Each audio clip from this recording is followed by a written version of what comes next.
چھوٹے سے لے کر بڑا آدمی ہر ایک یہ سوچتا ہے کہ خواہ مخواہ اس مسل میں اپنا سر کیوں رکھنا، کیوں اپنی جان کو جوخم میں ڈالنا ہے، میرے بھی بیوی بچے ہیں اور سب مشکل میں پڑ جائیں گے۔ یہی دنیا میں کمفرٹ زون میں جینے کی خواہش اس کو بزدل بنا دیتی ہے اور اپنے راستے سے اسے ہٹا دیتی ہے۔ کبھی کبھار یہ بھی تو سوچا ہوتا کہ بیوی بچے اور گھر بار اور جائیداد اور بزنس صرف ہمارے نہیں، صحابہ کے بھی تھے جو رسول پاک صلی اللہ تعالی علیہ وسلم کے سچے غلام ہیں، ان کی بھی جائیدادیں تھیں، ان کے بھی مال و اولاد تھے، ان کی بھی بیوی بچے، لیکن کبھی عظمت مصطفیٰ اور دامن مصطفیٰ کے بیچ دنیا کی کسی چیز کو انہوں نے کبھی آنے نہیں دیا ہے۔ ہم ساری چیزوں کو پہلے مقدم رکھتے ہیں کہ کیا ہوگا۔ میرے عزیزو، ایک صحابی رسول کی بات اگر عرض کروں، ابو دہدہ، ایسے مالدار صحابی تھے جن کا باغیچہ پورے مدینے میں سب سے قیمتی باغیچہ تھا، سب سے قیمتی باغیچہ تھا، اور ان کے باغیچے کی کھجوریں سب سے مہنگی کھجوریں۔ ابو دہدہ کے باغیچے کی شہرت تھی مدینے میں، مسجد نبوی میں بیٹھے ہوئے تھے، حضور پاک صلی اللہ تعالی علیہ وسلم کے پاس ایک مسئلہ آیا تھا، ایک یہودی کا اور ایک مسلمان کا، ایک دوسرے صحابی کا۔ اس یہودی کے اور مسلمان صحابی کے درمیان جو مسئلہ وہ تھا ایک درخت کو لے کر کے، کھجور کی درخت وہ یہودی کے آنگن میں تھا جس کی کھجوریں اس صحابی کے گھر پہ گر جاتی تھی۔ انہوں نے خریدنے کے لیے کہا، وہ دینے کو راضی نہیں تھا۔ یا اس طرح کا ایک مسئلہ اور بھی ہے، اللہ کے نبی صلی اللہ تعالی علیہ وسلم نے رغبت دلائی، کوئی ہے جو یہ ایک درخت خرید کر کے میرے اس صحابی کو دے دے، اسے میں جنت کا باغیچہ دوں گا۔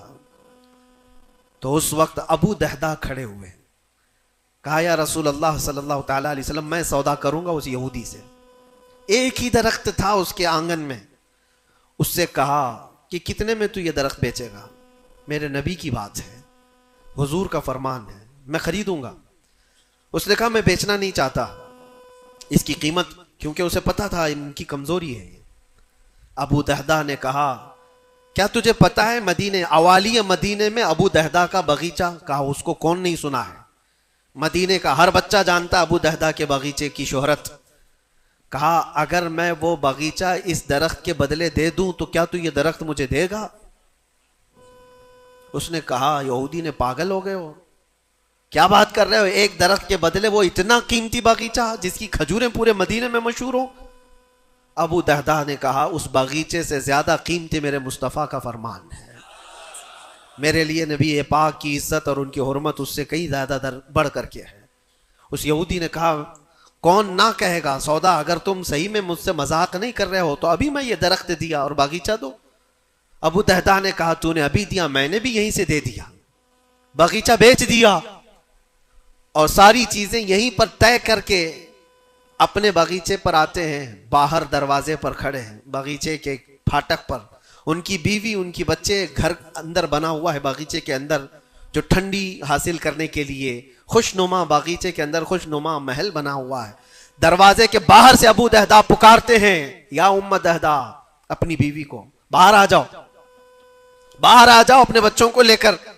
بیوی نے کہا اتنی جلدی کیوں اس طرح سے بلا رہے ہو، کیا بات ہے، کیوں چیخ رہے ہو؟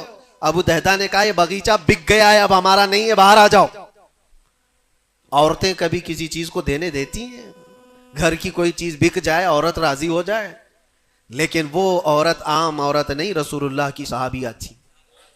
کہا اچھا ابو دہدہ یہ باغیچہ بک گیا ہے، میرا تم پر یقین ہے کہ بہت اچھا سودا کیا ہوگا، کیونکہ مدینے میں اس جیسا باغیچہ تو نہیں ہے۔ ابو دہدہ نے کہا تو سچ سمجھتی ہے میں نے بہت اچھا سودا کیا ہے۔ باہر آئی، یہ اندر نہیں گئے، اپنے بچے اور اپنی عورت کو لے کر باہر نکلے۔ ابو دہدہ سے پوچھتی ہے خاتون نے کتنے میں سودا کیا ہے، کتنے میں سودا کیا ہے؟ کہا بس وہ ایک درخت کے بدلے جو یہودی کے آنگن میں ہے میں نے یہ باغیچہ پورا اس کو دے دیا۔ عورت نے کہا ہاں ایسے کیسے، اتنا بڑا باغیچہ ایک درخت کے بدلے میں؟ کہا وہ تو بظاہر ایک درخت ہے لیکن اصل قیمت تو رسول اللہ کی زبان ہے۔ کہا اللہ کے نبی نے کیا فرمایا؟ کہا کہ ایک درخت جو اس یہودی کا خرید کر کے ایک صحابی کو دے دے، میں اسے جنت کا باغیچہ دے دوں۔ ابو دہدہ نے جیسے یہ سنایا تو ام دہدہ کہتی ہیں ابو دہدہ تم نے کبھی میرا یقین نہیں توڑا، آج میں یہ کہتی ہوں یہ باغیچہ ہی کیا، حضور سے پوچھتے ہم سب بھی بکنے کو تیار ہیں۔ اللہ کے نبی صلی اللہ تعالی علیہ وسلم کی ذات پر یہ یقین کامل تھا، انہیں دنیا بیچ میں کبھی روک نہ سکی۔ ہمارے تو چھوٹی دکانیں ہمیں روک دیتی ہیں، ہمارے تو چھوٹے دروازے ہمیں روک دیتے ہیں۔ عزیزان گرامی وقار، اپنے مقصد حیات سے آدمی جب بھٹکتا ہے تو کون سی چیزیں جو اسے اٹریکٹ کرتی ہیں دنیا میں؟ یہ مال دولت۔ مجھے وہ بات یاد آتی ہے، صدیق اکبر رضی اللہ تعالیٰ عنہ حضور پاک صلی اللہ علیہ وسلم کے ساتھ بیٹھے ہیں، حضور پاک صلی اللہ تعالیٰ علیہ وسلم کے ہاتھ میں ایک پیالہ ہے جس میں شہد ہے، آپ اس کو نوش فرمانا چاہتے ہیں، منہ کے قریب لے گئے، اچانک آپ نے واپس رکھ دیا اور کسی چیز کو دھکا دے کر کے ہٹانے لگے، جیسے کوئی مکھیوں کو بھگاتا ہے، جبکہ نبی پاک صلی اللہ علیہ وسلم کے جسم کے قریب کبھی کوئی مکھی نہیں آتی، لیکن اندیکھی چیز کو آپ ہٹا رہے تھے۔ پھر تھوڑی دیر کے بعد پیالے کو اٹھایا، پھر تھوڑی دیر منہ کے قریب جاتے ہی واپس رکھ دیا، پھر کسی چیز کو دھکا دے کر نکال رہے تھے، تیسری مرتبہ پیالہ اٹھایا تو صحابہ نے دیکھا آپ کی آنکھوں سے آنسو روا ہیں، حضور پاک صلی اللہ تعالیٰ علیہ وسلم کیا اشک بہ رہے ہیں، تو صحابہ نے پوچھا یہ کیا معاملہ ہے؟ حضور اکرم صلی اللہ تعالیٰ علیہ وسلم فرماتے پہلی بار جب میں نے شہد کا پیالہ اٹھایا تو دنیا میرے پاس سج سنور کر کے آئی، تیار ہو کر آئی اور کہا اے اللہ کے نبی میرا حسن و جمال آپ قبول کر لیں، ہر طرح کے حسینائیں آپ کے قدموں میں لا کر رکھ دوں گی، ہر طرح کا حسن آپ کے قدموں میں لا کر رکھ دوں گی۔ حضور فرماتے میں نے دھکا دے کر دور کیا کہ مجھے تیرے حسن و جمال کی ضرورت نہیں، دنیا چلی گئی۔ دوسری بار جب میں نے پیالہ اٹھایا تو دنیا پھر آئی میرے پاس اور پورے زر و جواہرات اور دولت کے انبار لے کر، دنیا نے کہا اے اللہ کے نبی یہ قبول کر لیں، آپ کے قدموں میں سونے کے محلات اور جواہرات سجا دیے جائیں گے۔ حضور پاک صلی اللہ علیہ وسلم فرماتے میں نے اس کو بھی دھکا دے کر دور کیا، نہ تیرے حسن و جمال کی طرف میں رغبت کروں گا، نہ تیرے دولت و مال کی طرف، مجھے اس کی بھی حاجت نہیں۔ تیسری بار بہت امپورٹنٹ چیز میں عرض کر رہا ہوں، جو کہنا چاہتا ہوں توجہ سے سنیں۔ حضور پاک فرماتے ہیں تیسری بار دنیا میرے پاس آئی اور کہا اے اللہ کے نبی آپ نے میرے حسن و جمال کو بھی نہیں قبول کیا، دولت و مال کو بھی نہیں قبول کیا، مجھے دھکا دے کر دور کیا، لیکن ایک بات ہے آپ کے بعد آپ کی امت ایسا نہیں کر سکے گی، وہ دولت و مال اور حسن و جمال کی طرف بھاگے گی اور آپ کو چھوڑ دے گی۔ حضور فرماتے ہیں جب میں نے یہ بات سنی تو میرے آنسو نکل آئے، کیا میری امت مجھے چھوڑ کر اس طرح دور ہو جائے گی؟ دل پر ہاتھ رکھ کر کے سوچو ہے مسلمانوں، کیا آج وہ پوزیشن نہیں ہے؟ ہم ان دو چیزوں کے چکر میں اپنے نبی پاک صلی اللہ علیہ وسلم سے کتنی دور بھاگے جا رہے ہیں۔ تم نے کبھی راتوں کو تصور کر کے دیکھا کہ کتنی راتیں ایسی آئی کہ میں نے اپنے مصطفیٰ کو یاد کیا ہے، تنہائی میں اپنے حبیب کو یاد کیا ہے؟ اس رسول کا حال تو یہ تھا، ماں عائشہ صدیقہ فرماتی ایک رات ایسی نہیں گئی جس میں رسول پاک صلی اللہ علیہ وسلم اپنی امت کے لیے دعا نہ کرتے ہوں۔ رات کو کھڑے ہوتے تھے تو پنڈلیوں میں سوجن آ جاتی تھی، پیر سوج جاتے تھے اور کثرت سے روتے تھے اپنی امت کے لیے اللہ کی بارگاہ میں کہ مولا میری امت بھولی بھالی ہے، اس کی بخشش میرے حوالے کر دے، رب ہب لی امتی، جو نہ بھولا ہم غریبوں کو رضا۔ اور آج امت کا حال یہ ہے کہ سال میں ایک بار میلاد کر کے ہم یہ سمجھتے ہیں حق ادا کر لیا، ہر دن ہر رات جو نبی پاک ہمیں یاد کرتے تھے تو ہم نے آج وہ کیا کر دیا ہے؟ یہی دو چیزیں ہیں جو انسان کو اپنے مقصد حیات سے ہٹاتی ہیں، اپنے راستے سے ہٹاتی ہیں، دولت اور شباب، یہ حسن و جمال۔ ہر نوجوان کو دیکھو ان دو چیزوں کے پیچھے بھاگ رہا ہے، اسے یہ دو چیزوں کی خواہش ہے، مال جمع کرنا ہے اور خوبصورت عورت کو لانا ہے، اور ان دو چیزوں نے دنیا میں اس کو ایسا غافل کر رکھا ہے، اسے سوچنے کا موقع ہی نہیں ہے۔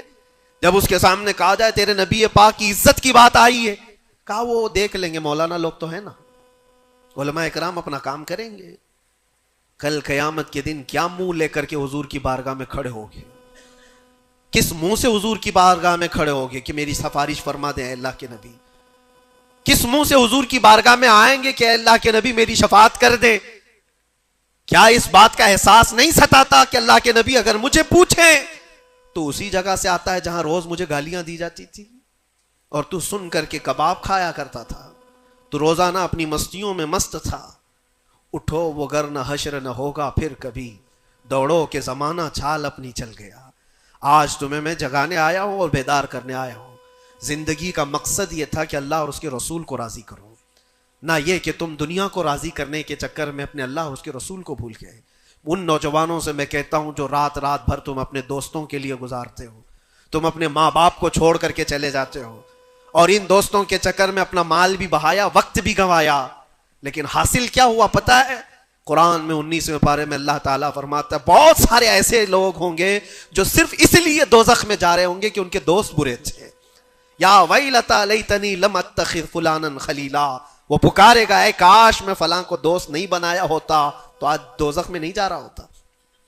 بہت سارے ایسے لوگ، اور جن کے لیے تم نے زندگی پوری اجاڑ دی، وہ کب تک کے لیے آئے تمہارے پاس؟ کب تک کے لیے؟ کیا تمہارے جنازے کے کندھا دینے کے بعد ختم ہو گئی بات؟ کون تمہاری قبر میں آتا ہے؟ کون تمہارے قبر کے حالات دیکھتا ہے؟ کون ہے جو حشر میں تمہارے معاملات کی سفارش کرتا ہے؟ ہے کوئی نوجوان دوست تمہارے لیے مددگار؟ نہیں۔ تمہارا دل بھی یہ کہے گا اس قبر کی نئی زندگی میں اگر کوئی آئے گا تو وہ آمنہ کا لال آئے گا۔ نبی پاک صلی اللہ تعالیٰ علیہ وسلم تشریف لائیں گے۔ بزرگان دین نے یہاں تک فرمایا ہے وہ قبر میں میرے آقا صلی اللہ تعالیٰ علیہ وسلم اس حالت میں اور اتنی جلدی آتے ہیں، اور منکر نکیر کے اٹھانے سے پہلے اس سے کہتے ہیں فرشتوں سے آہستہ سے اٹھاؤ، میری محبت میں بڑا تھک کے آیا ہے۔ وہ کس کے لیے ہے؟ جو محبت مصطفیٰ میں تھکا ہوا ہو اس کے لیے ہے، وہ نہیں جو عیش و عشرت میں شباب و کباب میں یہاں تھک کر کے گیا ہو۔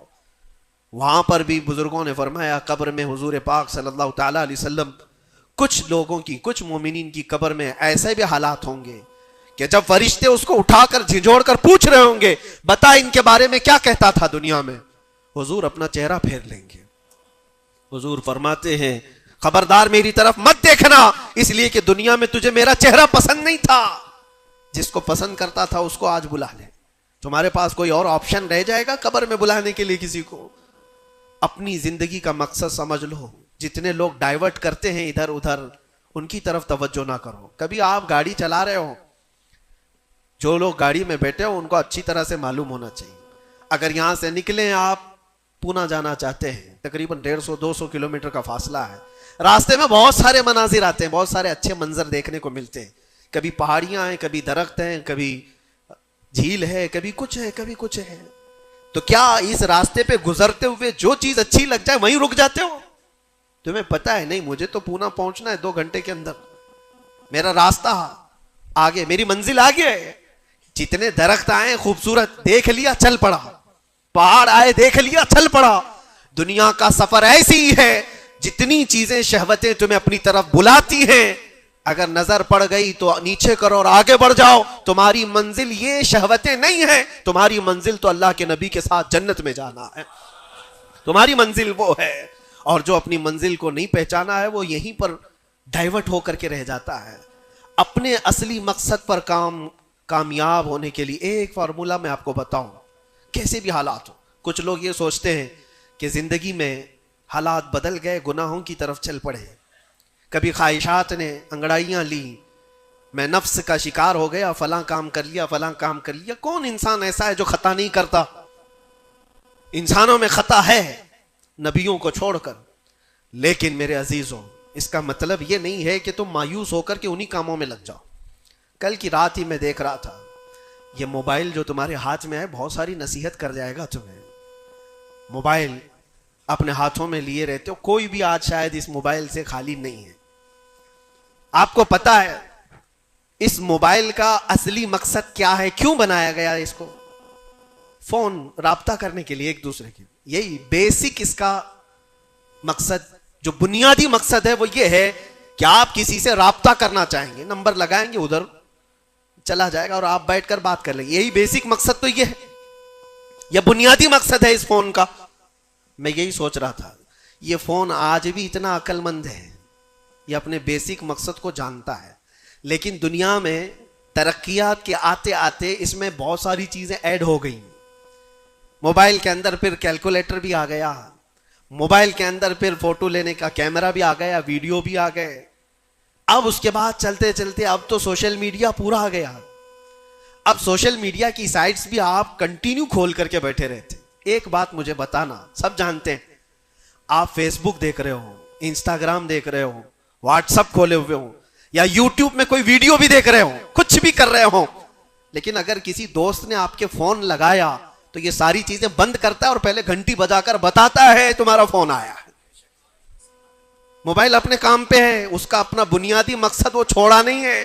اس میں بہت ساری چیزیں ایڈ ہو گئی, اور شاید چاہے جتنی بھی ایڈ ہوں, لیکن فون آنا جانا یہ کبھی بند نہیں کرے گا. جو انکمنگ ہے, فون کسی نے لگایا ہے تو یہ تمہیں بتا دے گا الارم. ہوتا ہے ایسا نہیں ہے, آپ کی ویڈیو چل رہی ہو, یوٹیوب چل رہا ہے, کچھ بھی چل رہا ہو, فون اگر آیا تو وہ چیز روک دے گا اور پھر فون کا الارم تمہیں بتائے گا. یہ اپنے بنیادی مقصد پر چل رہا ہے. تمہاری زندگی میں چاہے جتنی بھی چیزیں ایڈ ہو جائیں, جس وقت اذان ہو جائے تمہیں سمجھ جانا چاہیے میرا مولا بلا رہا ہے. میرے اصلی مقصد کے لیے میں جو دنیا میں ہوں وہ اللہ کی عبادت کے لیے ہے. میرے رب کا فرمان, میرے رب کا اعلان آ چکا ہے, چھوڑو ساری چیزیں, جتنی بھی چیزیں ایڈ ہو جائیں